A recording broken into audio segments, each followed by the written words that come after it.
All right, Krystal, what's on your radar? Well, the graph of rich people's feelings, known as the stock market, is surging to new levels, buoyed by their comfort in knowing that while corporate gains will always be privatized, the U.S. federal government will absolutely guarantee that losses will be socialized. The stock market, of course, has become one of the preeminent metrics that we use to try to gauge the health, not just of our economy, but really as the nation as a whole.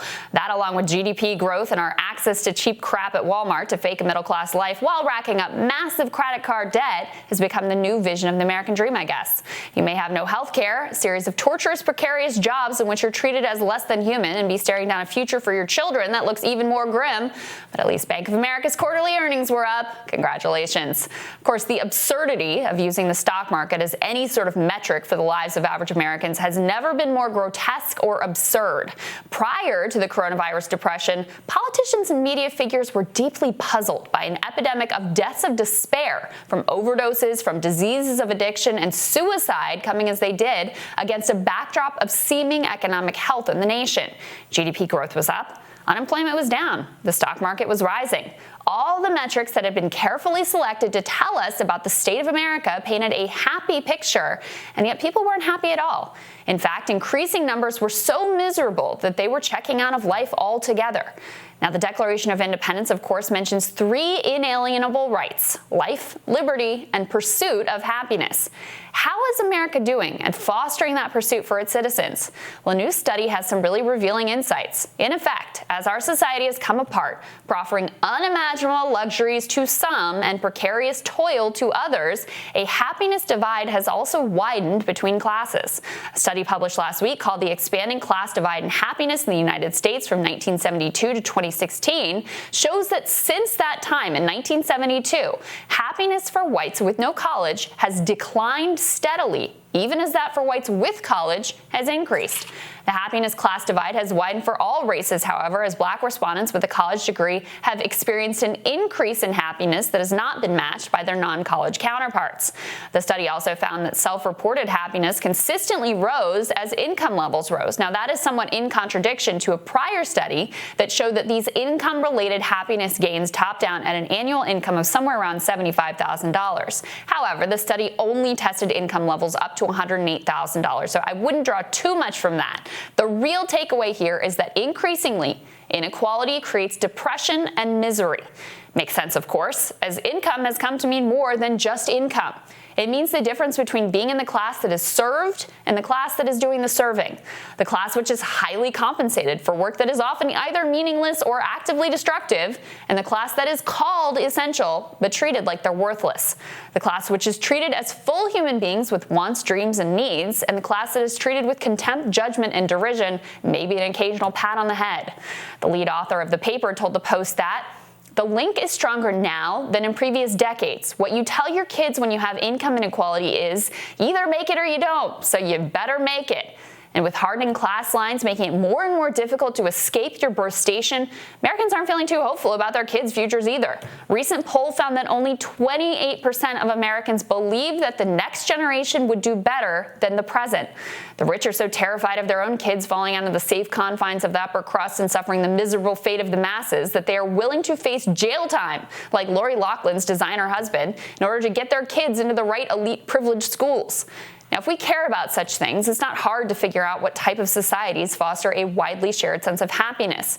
It's those that basically do the complete opposite of what we do. They foster a more broadly shared prosperity with generous safety nets, public investment, and social democratic policies that keep the highs from being quite as high and keep the lows from being nearly as low. This year, for the third year in a row, Finland was crowned the happiest country on earth, that according to the annual UN World Happiness Report. Other countries which have claimed that mantle since the report's introduction in 2012 were Denmark, Switzerland, and Norway. Every Nordic country made it into this year's top 10. No accident, of course, that these countries also rank among the most equal in the world. Meanwhile, here in America, happiness is a luxury good. It's obtainable, fetishized even, by those who are lucky enough to have financial security. You see this in the constant quest for lives of meaning among the professional managerial class and an endless cottage industry of books and self-help and pharmaceuticals designed to achieve that goal. Now, there's no guarantee, of course, that those with the means will achieve their desired state, but they at least, in the words of the Declaration of Independence, are able to engage in the pursuit. Sagar, I thought this study was really interesting because it shows how happiness has become more dependent on your income and your class than it was in the past. Yeah, exactly. And I think that is one of the biggest issues that we have right now in terms of our economic response, which is that we're not understanding that providing certainty is not about finances. It's not having financial certainty in your life or having some level of lack of stress. That actually has downstream consequences, which we know have quality of life impact. Right. I mean, one of the most well-established things that came out of the Great Recession is that for every uptick in 0.1% of the unemployment is that the death rate and the suicide rate goes up. Right. We know this is statistically correlated. So again, we're like, okay, well, clearly every time that there's an uptick and X 100,000 people lose their job, a certain percentage, it's a small percentage, but every life matters, which is that those people end up killing themselves. And so you think about that in a structural system, and you understand that the way that we've structured our economy is not in order to provide that certainty,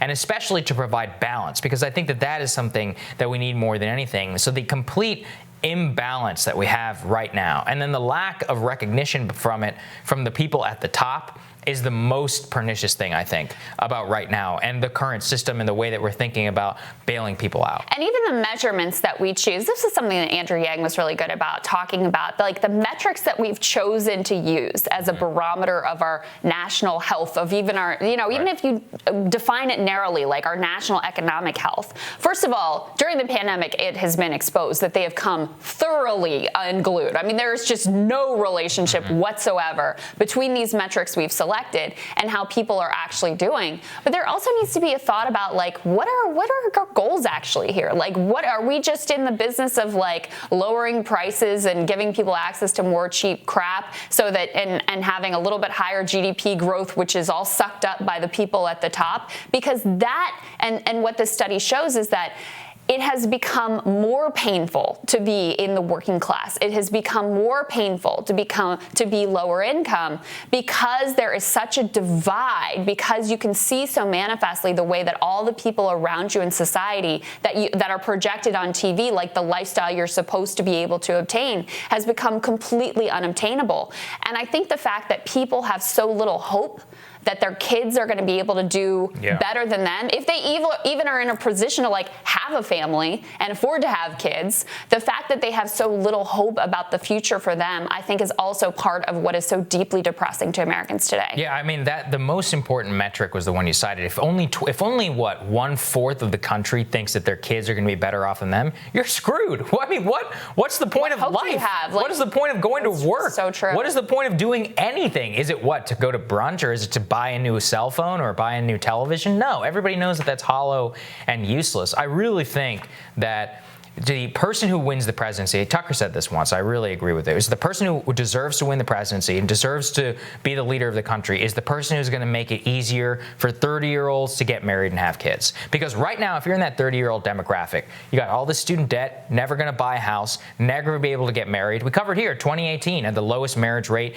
on record in American history since we started tracking that data. Why? Well, the number one reason that they found whenever the survey went through and asked, why aren't you getting married? Because cohabitation rates actually remain the same. What's the issue? It's money. They don't have the money in order to get married. Marriage is a luxury good. It costs a lot of money. That's a disaster as a society. That's the one thing that we're supposed to incentivize through everything. We've skewed it away so that you are actually economically probably better off not getting married, not having kids, living this like empty consumerist lifestyle. That is the antithesis of what I think America and what all family, all over the world really should be about. Economies should be structured to the benefits of people's lives and their families. And it's now it's not. It's actually the opposite, which is that you're punished, right? If you're punished for having kids, you're punished for wanting to live a normal life. It's only the people who are willing to mortgage all their happiness, their lives, not having kids, all of that, who are the ones who are the ultimate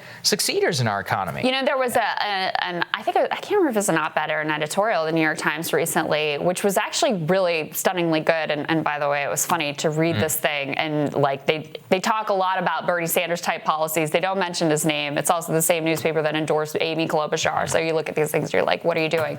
But they talked about how corporations used to highlight the way that they invested in their workers, the way that they invested in their communities. Like, it was a sense of responsibility around, I'm not just making money, I'm actually doing something good. I'm building something. I'm doing something that's good for the community, for the nation, for the people of the nation. It's not just about the top.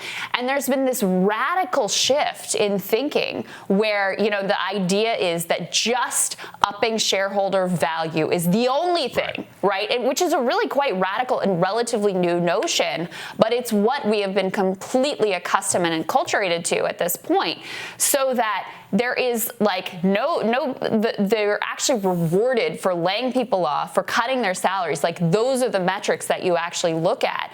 And sometimes these things are complicated and sometimes they're not. Like, happiness is a very squishy concept, right? Very squishy. It's self-reported. It's self-reported, it's squishy, and so you can how can you aim for that? But when you look at just the correlation and the relationship between the types of societies and the types of policies that promote, it's not communism, it just promotes like a basic safety net. People can have a good job and work hard and earn a wage. People can have childcare for their kids. People can have health care when they need it. They can go to the doctor. These things are simple, and it shows in the data what a positive, measurable impact they have on a society writ large. Yeah, very good. Next on Rising, former healthcare executive Wendell Potter explains how we've been misled on Canada's single-payer system, very appropriate with the conversation we were just having, and why that matters, especially right now in the pandemic, when Rising returns.